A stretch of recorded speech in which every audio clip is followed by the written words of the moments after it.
이재명 대표 구속 절대 불가 이유 차고 넘친다. 광노현 칼럼. 12년 전 이맘때 나는 후보 매수 혐의로 영장실질 심사를 받고 구속됐던 쓰라린 경험이 있다. 나중에 1심, 2심, 3심 재판부는 공이 내게 적용된 후보 매수 혐의는 전혀 사실이 아니라고 판결했다. 후보 매수 혐의에 의한 구속 결정이 오판으로 판명났다는 뜻이다. 물론 영장심사법관은 후보 매수 혐의가 그럴듯하게 소명되었고 증거인멸 우려가 있다는 이유로 구속영장을 내줬을 것이다. 지금도 법관 본인은 유무죄 본안 판결을 한 게 아니고 구속요건 충족 여부만 판단했을 뿐이라서 오판한 게 아니라고 변명할지도 모른다. 하지만 당시에도 영장심사법관이 200쪽도 넘는 검찰 조서에 깨알같이 기재된 내 말을 믿었더라면 구속영장을 내주지 않고 불구속 재판을 받게 했을 것이다. 당시 법관이 200쪽 넘게 거침없이 피력된 내 말을 믿지 않은 이유는 검찰의 피의사실 공표 및 언론의 받아쓰기가 2주일 넘게 계속되며 내게 부정적인 여론몰이가 성공한 탓이 크다. 판사도 시민의 일원으로서 처음부터 언론 보도를 접하며 검찰 시나리오에 물들을 수밖에 없었고 우리 측이 완전히 다른 이야기를 하고 있다는 사실을 모르지 않았으나 검찰 시나리오가 그럴듯한 데다 이미 여론도 내게 부정적이기 때문에 여러모로 검찰 손을 들어주는 게 심리적으로도 편했을 것 같다. 아무튼 법관이 유무죄 주장이 첨예하게 대립하는 사안에서 잘못된 구속 결정을 내린 결과는 돌이킬 수 없는 개인적, 사회적 피해로 이어졌다. 이미 2주 넘게 검찰의 피의사실 기획 배급과 언론의 대서특필이 계속된 탓에 여론이 등을 돌린 상황에서 법관이 구속영장을 발부하자 나는 본안재판도 받기 전에 완전히 후보 매수범으로 낙인 찍혔다. 재판 과정도 뒤틀렸다. 내게 들씌워진 후보 매수 시나리오가 전혀 사실이 아니라는 점을 밝히는 데 집중하느라 정작 중요한 사후 매수죄의 가벌성 유무를 꼼꼼히 파고드는 게 불가능했다. 당연히 재판 결과에도 악영향을 미쳤다. 무엇보다도 서울교육과 개혁진보 진영에 회복할 수 없는 충격과 혼란을 줬다. 나는 아직까지도 그 오판의 여진에서 헤어나오지 못하고 있다. 나는 이와 같은 경험에 기초해서 26일 이재명 대표 영장실질 심사를 맡은 법관에게 몇 가지 원칙을 상기시키며 반드시 유념해 줄 것을 간곡히 당부하고자 한다.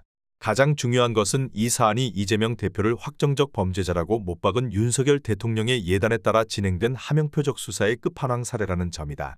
본래 검찰은 대장동 사안 수사로 시작했으나 그것으로 이 대표를 엮는 게 여의치 않자 인디언 기우제식 먼지털이 별건 수사를 무려 1년 반 가까이 계속한 끝에 이번 구속영장 청구에 이르렀다는 경위도 잊어서는 안 된다.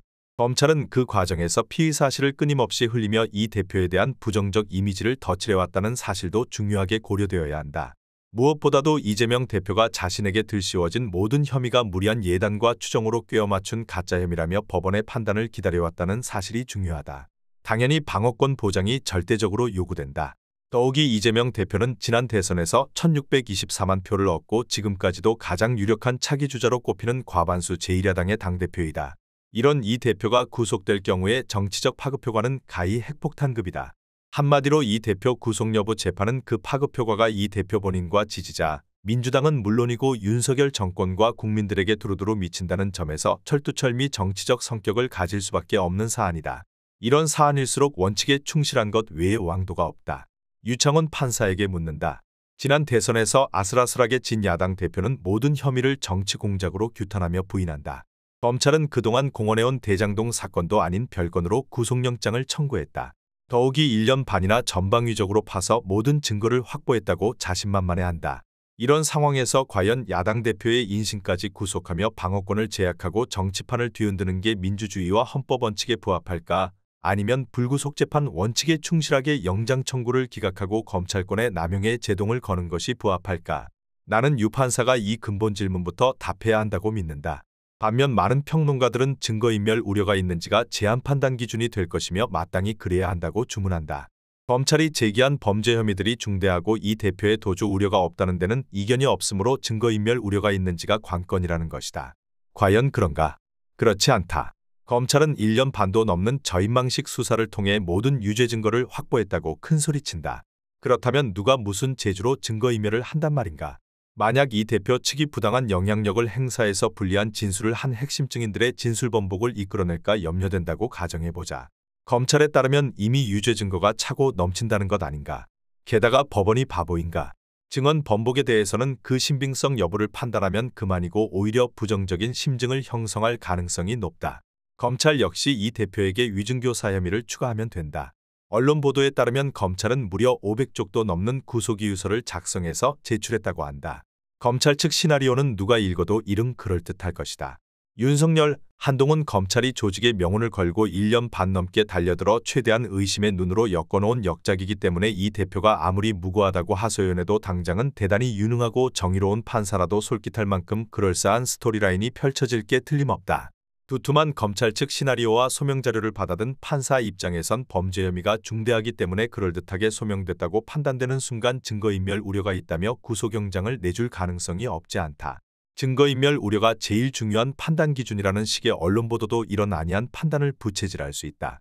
명확한 물증 없이 관계자 진술에 의존하는 이번 혐의들의 속성상 진술번복을 위한 증인 압박 회유 가능성이 의심되면 구속해도 무방하지 않겠냐는 암묵적 메시지를 은연중에 확산하기 때문이다.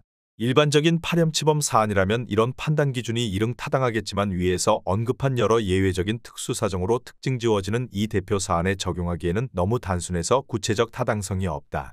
이 대표 사안의 고유한 특수한 사정들을 다 외면하고 증거인멸 우려에만 초점을 맞춘다면 그것이야말로 법을 빙자한 극도의 부정의가 아닐 수 없다. 정의로운 결정을 위해서는 사안의 성격과 무게, 파급력에 합하는 종합적인 검토와 고려가 필수적이다. 한마디로 증거인멸 우려를 금과 옥조로 삼는 아니한 접근은 이 대표 사안에 어울리지 않는 무책임한 접근이다. 이재명 대표 사안에서 검찰은 지난 1년 넘게 모든 주변 인물과 관계자들을 압수수색하고 소환조사하며 시나리오를 완성했다. 검찰은 모든 증거를 확보해서 유죄 입증을 자신한다. 그동안 투입된 수사인력과 수사기관을 생각해볼 때 안 그러면 이상한 일이다. 그렇다면 지금 와서 굳이 이 대표를 구속할 이유가 전혀 없다. 검찰이 더 조사할 내용이 없고 이 대표도 만약 필요했다면 입막음하는데 충분한 시간을 이미 가졌기 때문이다. 앞으로 재판 과정에서 중요한 증인이 종전 진술을 번복하면 법원이 그 신빙성을 부정하면 그만이다. 반면에 구속해선 안 될 이유는 차고 넘친다. 무엇보다도 이번 사안에서처럼 유무죄 주장이 격렬하게 부딪히는 경우 법관이 검찰 편을 일방적으로 들어 구속영장을 발부했으나 나중에 재판 과정을 통해 무죄로 판명나면 그 후과를 어떻게 감당할 것인가. 자신은 구속 필요성 유무를 재판했을 뿐 유무죄 본안 재판을 한 게 아니라서 오판을 한 건 아니라고 변명할 수 있을까. 이재명 대표 사안에서처럼 검찰의 의도적인 피의사실 흘리기가 장기간 지속된 경우 판사는 구속영장 발부에 더 신중을 기해야 한다. 그렇지 않으면 판사가 검찰의 피의사실 공표 범죄 관행에 눈감고 면죄부를 주는 것과 다르지 않기 때문이다. 그래서다. 유무죄를 일관되게 다투는 중대사안에선 더더욱 불구속 재판 원칙을 고수하고 구속영장을 내줘선 안 된다. 이럴 때는 판사의 오판 가능성이 작지 않고 피고인의 변론권을 보장해야 할 필요성이 더 크기 때문이다. 구속 결정이 초래할 사회적 정치적 파급 효과가 워낙 중대해서 나중에 오판으로 판명되면 원상회복과 피해복구가 어려운 사안에서도 같은 이유로 불구속 재판 원칙에 더 충실해야 한다. 다시 강조하거니와 검찰은 이재명 대표가 현행범도 아니고 시종일관 무죄를 주장하는데도 불구하고 본래 큰소리치던 대장동 사안도 아닌 별건들로 인신구속 영장까지 청구했다. 이 대표를 잡아넣기 위해 윤석열, 한동훈 검찰이 1년 반 넘게 360번도 넘는 압수수색을 자행하며 인디언 기후재식 먼지털이 수사를 해온 사실은 이미 널리 알려진 바이다. 만약에 윤 대통령의 의중에 따라 야당 대표에 대한 저인망식 표적 수사에 매달려온 검찰이 정치검찰이 아니라면 또한 이런 표적 수사가 정적 제거와 야당 분열을 위한 수사권 남용이 아니라면 어떤 게 정치검찰이고 어떤 게 수사를 빙자한 정치보복이겠는가. 검찰의 집요한 먼지털이 표적 수사 및 계획적인 피의사실 누설을 뻔히 아는 상황에서 구속영장을 내어주는 판사는 정치검찰의 조폭행태 및 정치사법의 공범자에 지나지 않을 것이다. 만에 하나 영장실질심사 법관이 대한민국의 가장 중요한 정치인이자 야당 지도자에 대한 검찰의 수사권 남용을 제어하기는커녕 눈감아주고 구속영장을 내준다면 그는 법관이기를 포기하고 정치검찰의 하수인 노릇을 자임하는 것과 다르지 않다. 요약해보자. 이재명 대표 구속 여부 재판에서 판사는 다음과 같은 사실과 원칙에 충실해야 한다. 첫째, 불구속 재판이 원칙이다. 둘째, 유무죄 주장이 서로 첨예하게 대립하고 있다. 셋째, 검찰은 지난 1년 넘게 막대한 수사인력과 시간을 투입해서 이미 모든 유죄 증거를 확보했다고 주장한다. 넷째, 훗날 본안재판에서 무죄로 판명되더라도 이번에 구속 결정을 할 경우 이 대표와 민주당 지지자들에게는 회복할 수 없는 손해가 예상된다. 다섯째, 검찰은 지난 1년 넘게 먼지털이 수사와 피의사실 공표를 통해 수사권 남용과 여론몰이를 일삼았다. 유창훈 판사의 현명한 판단을 촉구한다.